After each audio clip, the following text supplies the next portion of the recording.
Welcome to the Collective Courage Book Club. Today is Friday, and I hope everyone is planning to get some rest this evening, or not this evening, but this weekend. And yeah, yeah, looking forward to wrapping up.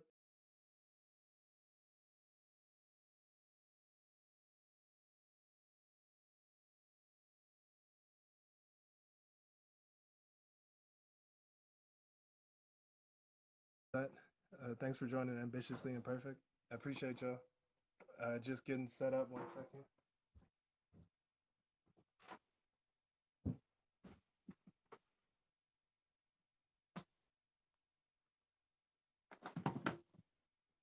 Okay. All right. It says okay. There we go.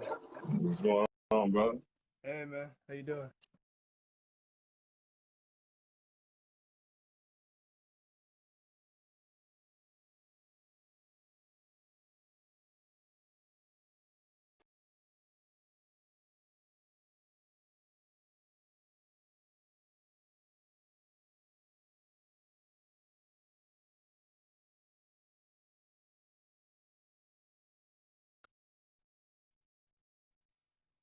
What's up on us? Yeah, sorry, I had to get off my Wi-Fi. Cool. Yeah. Uh, man, bro, thanks for bringing the Palo Santo. Um, anything you want to say to take us for? Minds, our hearts, our vibration, and our steps to continue in the footsteps of those who came before us. Truly grateful and appreciative, and to lay out a foundation for those that come behind the seeds. All these things we say in unison: Ashe, Hotep, Amen, Uncle Justin, and then Gotcha. some stuff. Right. And this chapter has been super inspiring for me, man. Reading all of what they did. In a short amount of time too, huh? Like less than a decade, huh? It was they were around for 3 years. Yeah. Yeah. Whole chapter full of work, man. Speeches, and want to touch on some of the endings of it today. And Mhm. shout out once again. I know we can't say it enough. Queen Mother Ella Jo Baker. Just man, historic contribution Yeah. to our people on multiple levels. Gotcha. Yeah. So like we had learned throughout the week about like how it was started with George Shule putting out the consumer councils to buying clubs to credit unions to factories. We learned about how they had some troubles like raising funds during the Great Depression, and Ella Jo Baker was coming up with like really innovative ways, and also just like laying out for everyone how exactly to start a consumer cooperative. Yeah. Um, and we read about how in Buffalo, New York, they did some really amazing stuff. And it, even though it failed initially, they got back up to the longest running African.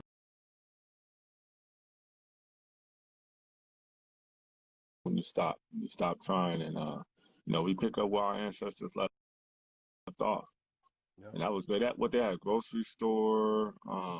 Bruh, they had a little bit. They had like, all right, let's see. They had a grocery store for sure. They also started a credit union. They Yeah. purchased their own building, and on a large scale. You keep We had saying community education.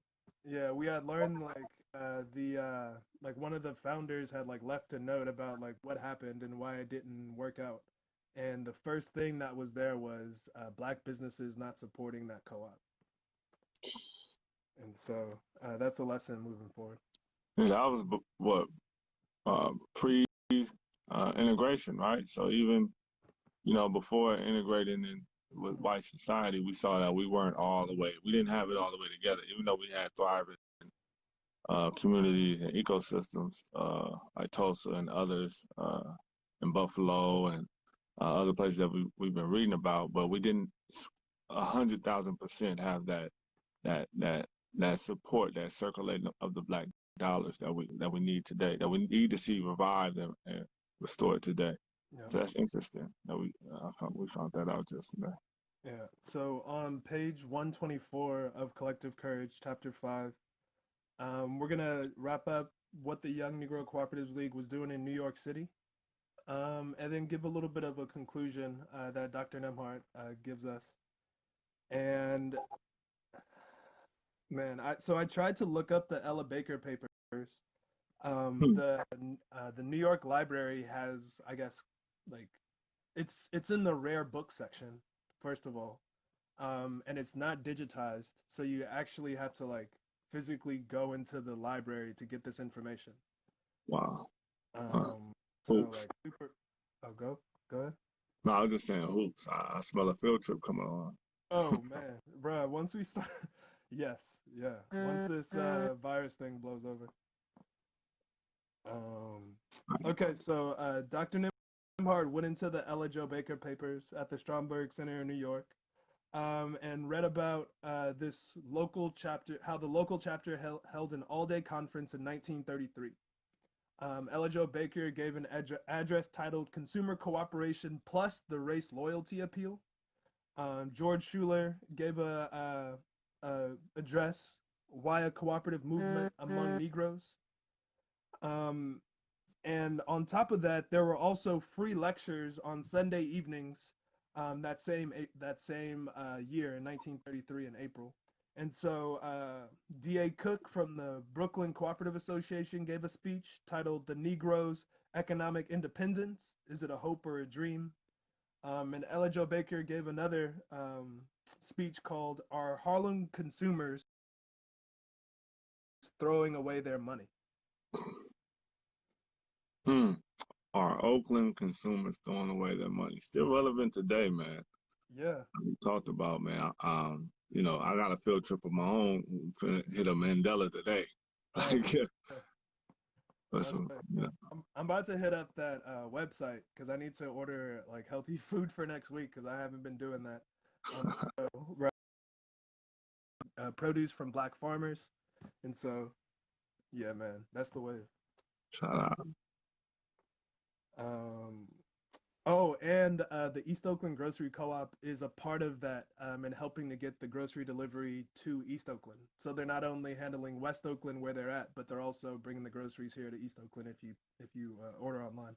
And they're working cooperatively with the East Oakland. Yes, ambitiously imperfect. Most definitely. I see you there, Queen. Yep, that's where you can get the book too.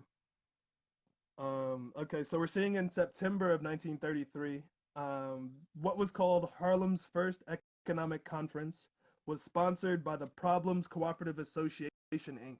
That was on West 129th Street in Harlem. Bruh, that Mm, name, bruh, that's the dopest name. I couldn't find them on the internet. I tried to search and find some more info, but mm. That's what's up. And they right there on 29th Street. That's a popping avenue, man. yeah, That's a popping avenue for Black Power, man. So that's what's up. They was okay, 1933 yeah, said before that. Malcolm X got there. Yeah. Yeah, so what they were aiming to do was bring first to market and then cooperative housing, as well as a free employment agency that would eventually lead to cooperative factories. Wow. So they took up the charge of the YNCL in that 5-year plan. It sounds like, and they were like, "Yep, gonna do this." And bro, like really, like this is kind of what Repair Nations has been feeling like we got to do, both get people housing and jobs. Because Yeah. if we don't have autonomy over our work, then we can't necessarily always guarantee that we can pay for the housing that we need.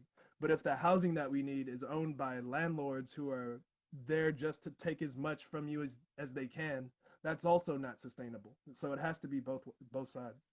No question. That's real talk, man. You would think, well, prior to this big housing crisis that we landed ourselves in Oakland, California, you would think just raise the wage. More jobs is the answer. No, man. It's a holistic approach, Yeah. and most people's funds goes to their expenses, and one of the largest expenses is rent. Yep. So yeah, Yep.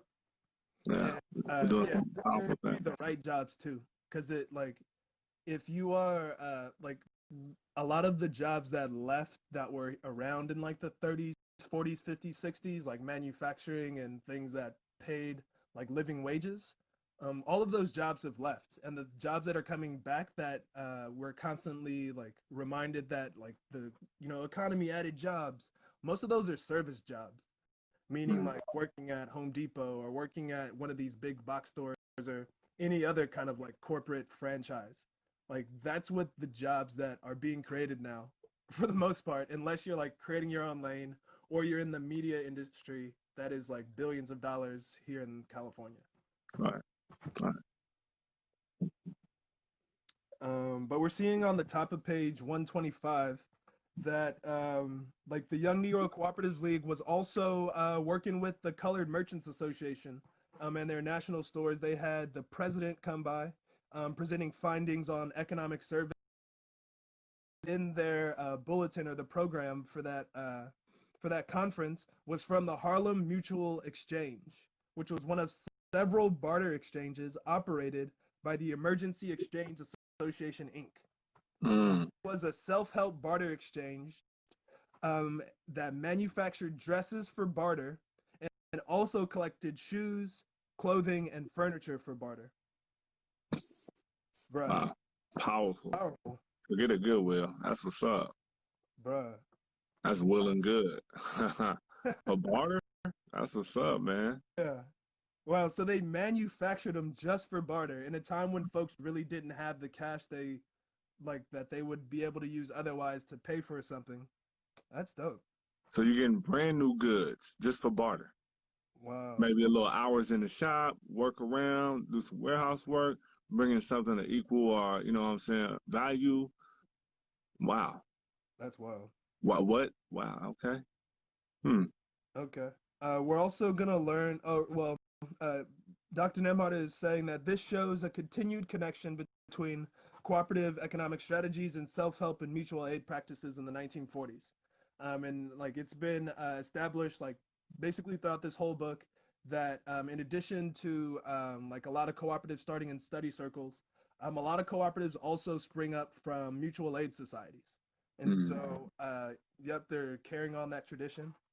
And we're in the next chapter, chapter 6, we're going to read about a lot of the black cooperatives around the country and the credit unions, the 10 African American credit unions that Ella Jo Baker wrote up a piece on called Consumer Cooperation Among Negroes. So excited about that. Um, and wrapping up this chapter, page 125 of chapter 5 in Collective Courage, we're seeing that the Young Negro Cooperatives League lasted only officially for about 3 years, but it seemed to have a long lasting effect on the continued development of African American owned cooperatives during the Great Depression and immediately after, as well as on the development of black leadership. YNCL councils were established in many U.S. cities with the major black populations and black activity, and the portions of Baker's papers devoted to the YNCL are not comprehensive enough for us to trace all of its connections and accomplishments. But the archives do provide a snapshot of many of the activities, and her biographies fill in many of the gaps, or some of the gaps. Baker's YNCL papers give us great insight into her communications with the YNCL membership and her thinking on cooperative economics, black co-op development, and fundraising issues. They also give us a glimpse into her development as a leader, an organizer, and a thinker. Ella Jo Baker certainly cut her teeth with the YNCL, and she continued her involvement in cooperatives for most of the rest of her life, though much more quietly. So most impressive is how her leadership and experience with the YNCL helped to develop her unique skill of community organizing and leadership development. Um, Dr. Nimhard assumes that being a member of the YNCL had similar effect on many of the members, and thus may have been more influential than we have been able to gauge thus far. Mm. I say, definitely remnants will repair nations, man. Education, interest in, developing what we learned there, spreading the cooperative gospel. That's what's up, man.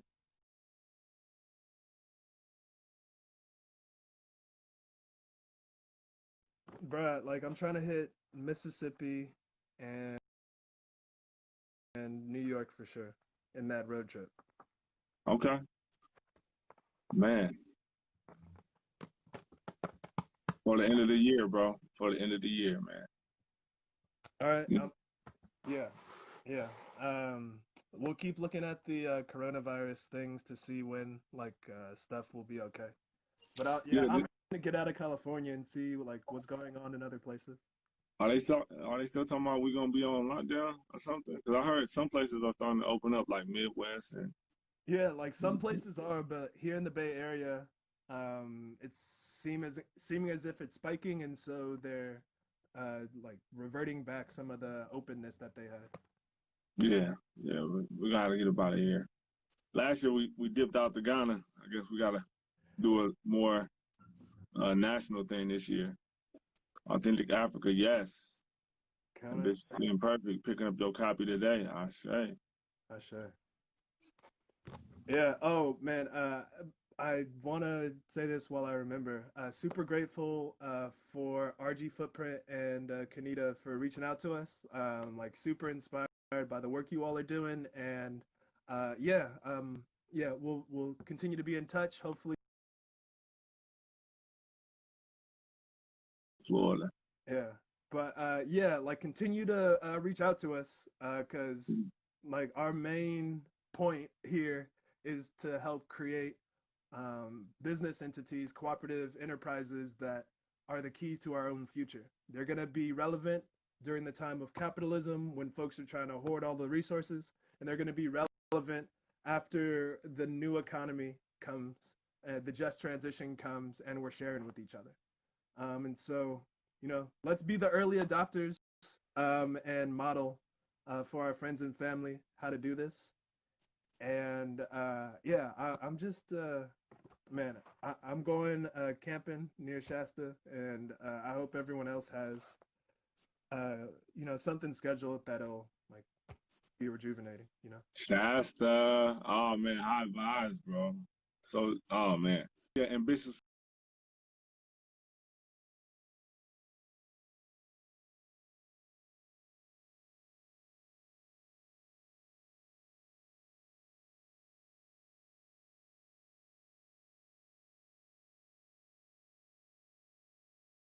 I'm glad that you're getting out the way, brother. Wish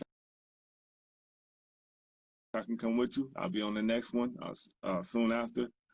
Yeah, man, I'm gonna be at the house still continuing developing and hitting the pavement. Getting ready for next week. This was a short read today.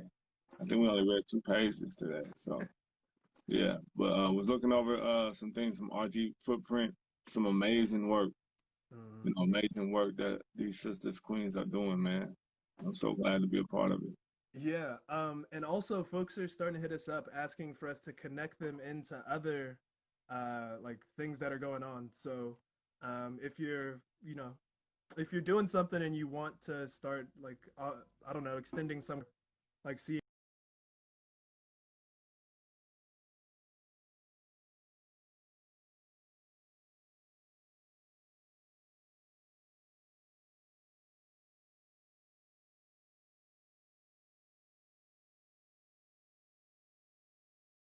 To see how that's gonna pan out.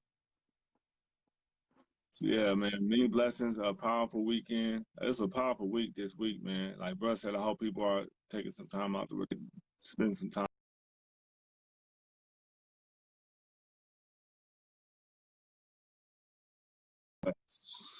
I think uh it was either yesterday or it's next week. But we had posted something. I'm sorry, I don't remember exactly when the open mic is. So I guess next week we partnering, collaborating.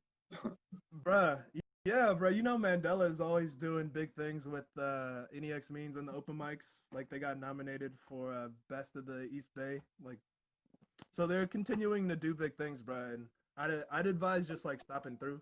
It's really interesting how they got it set up. Still like share their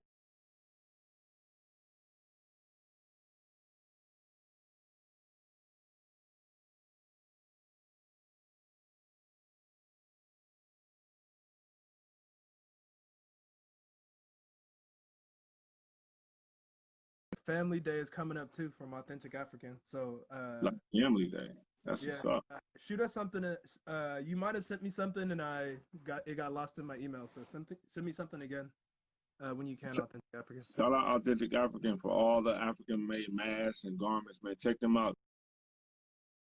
If you want some real handmade African wares, Authentic African. Check them out, y'all. Don't gotta go to China no more. Kelly Brown. Not sure when Black Family Day is. I think it's scheduled for August, but I don't know the exact day. Hot August coming up. Oh yeah, and then we're oh yeah, sneaker for people who lasted this long and stayed on. Repair Nations is dropping a